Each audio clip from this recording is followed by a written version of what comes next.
The website Gawker is occasionally really quite profane. Gawker is known, for example, for posting celebrity sex tapes. Gawker also occasionally breaks real news, as they did with this story that they did on the shirtless Craigslist ads, which resulted in a married, family values New York Republican resigning from the United States Congress. Gawker also occasionally breaks big news, as they did with this dump of photos of the security contractors who were charged with guarding the U.S. Embassy in Kabul.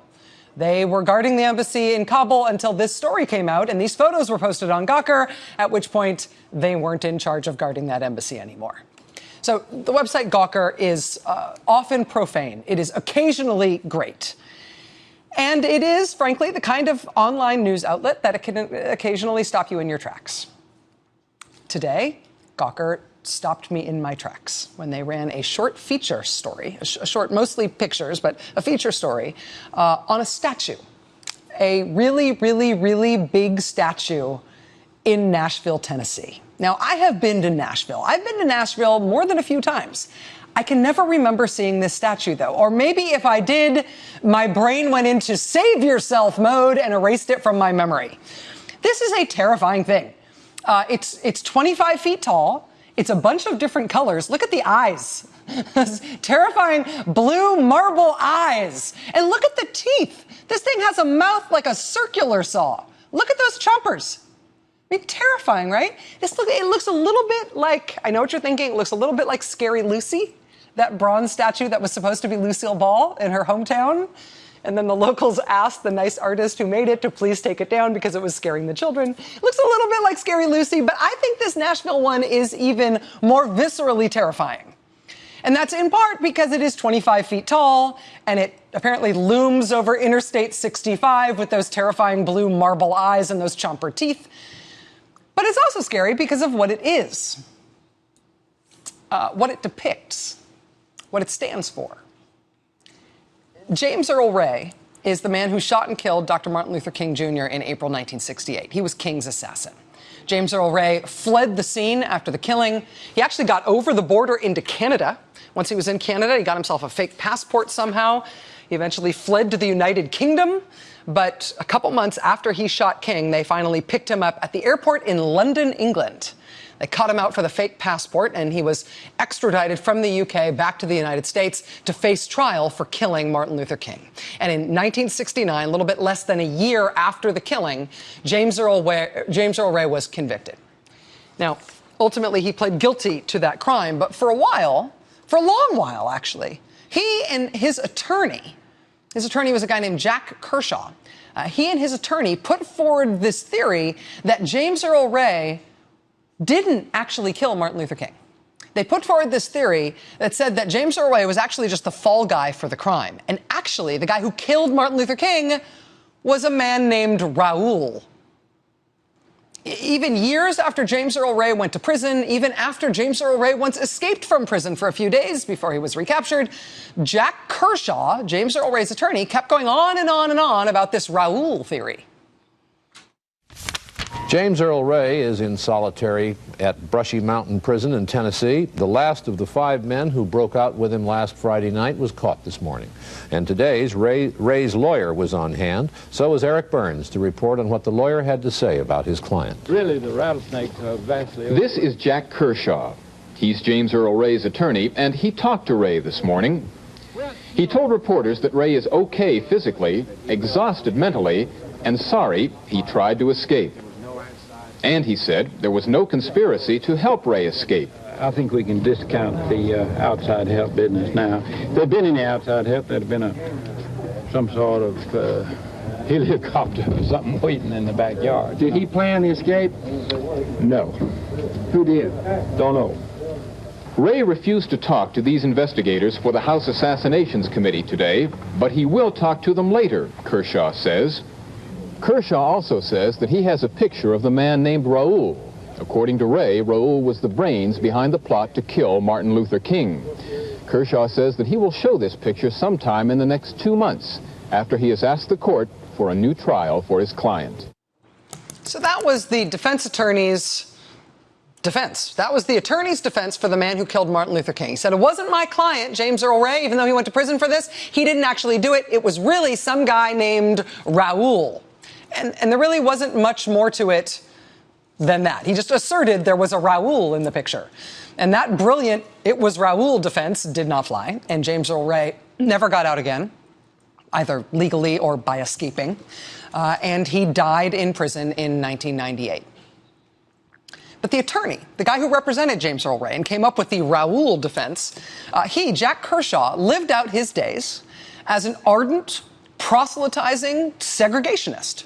Jack Kershaw was in the White Citizens Council, he was in the League of the South, he was an unrepentant activist segregationist. And he was also an amateur and terrible sculptor. James Earl Ray's defense attorney is the guy who made this absolutely terrifying 25-foot-tall fiberglass sculpture that looms over Interstate 65 in Nashville, Tennessee. The defense attorney for the man who assassinated Martin Luther King made this thing. And even though this statue does look a little like scary Lucille Ball, who it actually depicts is Nathan Bedford Forrest, the first Grand Wizard of the Ku Klux Klan, sometimes credited as being the founder of the Ku Klux Klan. Nathan Bedford Forrest was also a high-ranking general in the Confederacy, and this statue along I-65 in Tennessee is supposed to inspire you to revere him. Now, to help with that, just in case any of this isn't clear enough, the statue is surrounded by, I think, I'm counting, 13 Confederate flags on giant flagpoles. So that's very subtle. Welcome to Nashville. Today, in the wake of the massacre of African-American churchgoers in Charleston, South Carolina last week, today, a Democratic candidate for mayor of Nashville proposed that the city of Nashville might try to do something about this giant founder of the Klan sculpture wrapped in Confederate flags that they've got on the side of the interstate heading into town. Today, Nashville City Councilor Megan Barry suggested that maybe the city or the state could put up, I don't know, trees or shrubs or something to try to block the view of this thing at least. Now, the trick here is that this thing is on private land. It's on land owned by one of Jack Kershaw's friends. And today, that friend who owns the land on which that sculpture sits, he told Nashville Public Radio, basically, bring it on. I've got some 1,800-foot flagpoles. I can put them up starting tomorrow, and they're going to have to build a hell of a wall and a hell of a bunch of trees to block all that. Slavery was the first form of Social Security. Stop and think about it a minute. It was a cradle to the grave proposition. They never had it so good as far as job security to begin with. It wasn't the best of job security, but it had benefits. That's the man who hosts the giant Klansman Confederate flag private memorial along Interstate 65 in Tennessee. Interestingly, when you ask him about the quality of the sculpture itself, he admits that the statue is terrible. He admits that Jack Kershaw was not a good sculptor. But he says he wants to keep that Klan sculpture up there, and he says he'll fight to keep it, specifically because he believes in the Confederacy.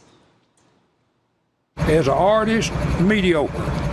As a thinker, he was way ahead of a lot of people in his time. Jack got some materials that I used to make bathtubs with, and he started with a butcher knife.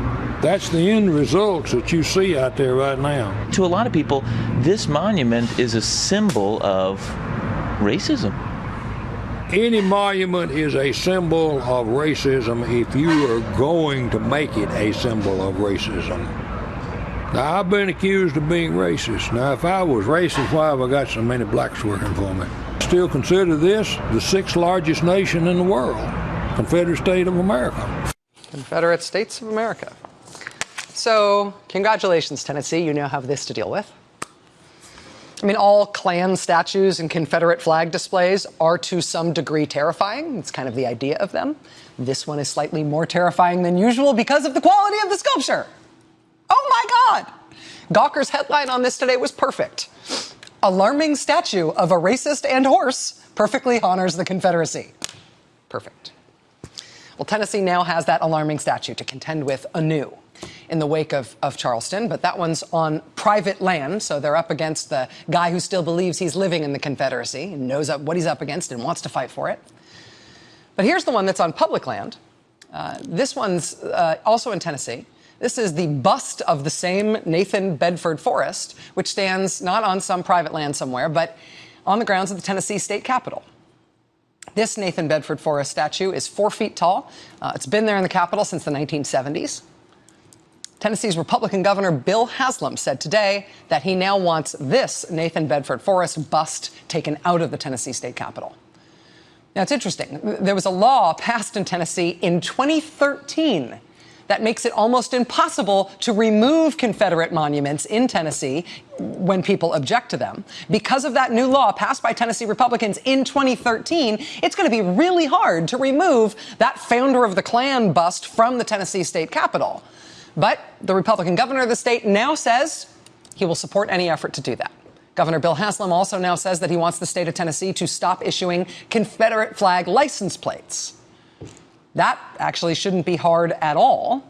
Virginia Governor Terry McAuliffe today just ordered the state of Virginia to stop issuing Confederate flag license plates. He cited last week's Supreme Court decision, which allowed the Texas state government to deny requests for Confederate flag specialty plates. And as the Democratic governor of Virginia today, Terry McAuliffe just ordered the state transportation department to stop issuing these plates and to issue replacement plates to anybody in Virginia who already has one on their car. I have no idea what's going to happen when 1,677 Virginia vehicle owners who paid for Confederate flag license plates and who have them on their cars now, I have no idea what's going to happen when they get their replacement plates in the mail without the Confederate flag on them. But apparently in Virginia, that is about to happen. In North Carolina, Republican Governor Pat McCrory says he wants the legislature to get rid of the Confederate flag license plate in North Carolina. It looks like he probably could just do that himself if he wanted to, thanks to that Supreme Court ruling, at least as far as I understand it, and based on extrapolating from the Terry McAuliffe experience in Virginia. But in North Carolina, Pat McCrory says he wants the legislature to do it instead of him doing it himself. In Kentucky, the Republican candidate for governor of Kentucky has called for the statue of Jefferson Davis, president of the Confederacy, to be removed from the Kentucky state capitol. In Alabama, the state legislator who sponsored legislation to take the Confederate flag down from the Capitol Dome in the 1990s has now introduced further legislation today to take the Confederate flag off the Confederate Memorial that's on the state capitol grounds, too. That, of course, is the same fight that's unfolding with lightning speed in South Carolina right now. There are some really interesting developments on that, which we're going to get to a little later on this hour. But overall, we are at a really amazing inflection point right now. Like even just in this 24 hours of this news cycle, right? I mean, where is this stuff going to go? Right? It looks like there's so much momentum right now to pitch all of this stuff. Maybe all the stuff is going to get pitched, but maybe it's not. Maybe it's all going to be proposed that it be pitched, and it really is going to stick around despite this furor, despite this flurry of new discussion, despite this outpouring of purported new understanding about the power and pain of these symbols after the massacre in Charleston. But, you know, it's not a done deal. And it's not clear that it will be a done deal anytime soon. For example, in Georgia, Republican Governor Nathan Deal in Georgia, he was asked today about the Confederate flag license plate in his state.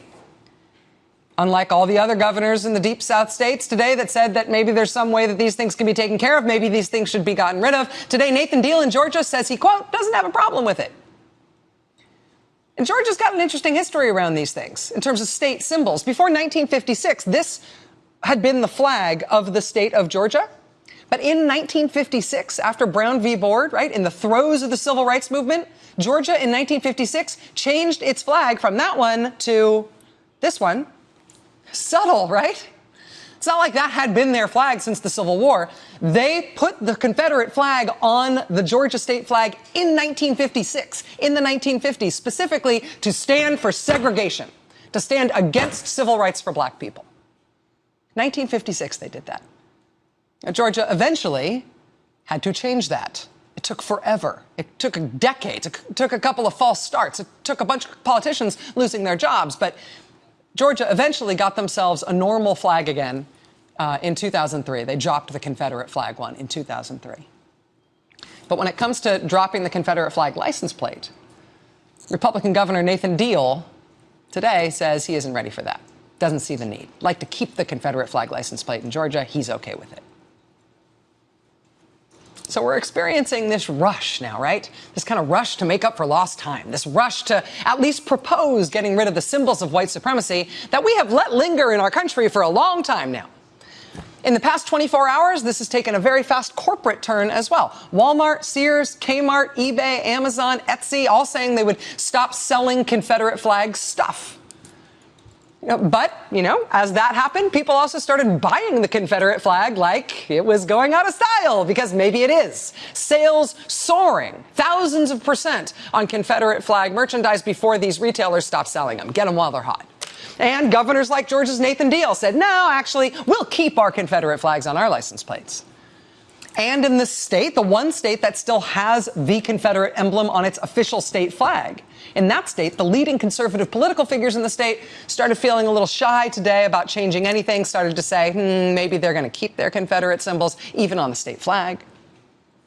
What we are living through right now is, at least on the surface, we're having this sort of lightning fast recalibration of what's okay and what's not okay when it comes to overt racism and the overt symbols of the white supremacist movement, past and present.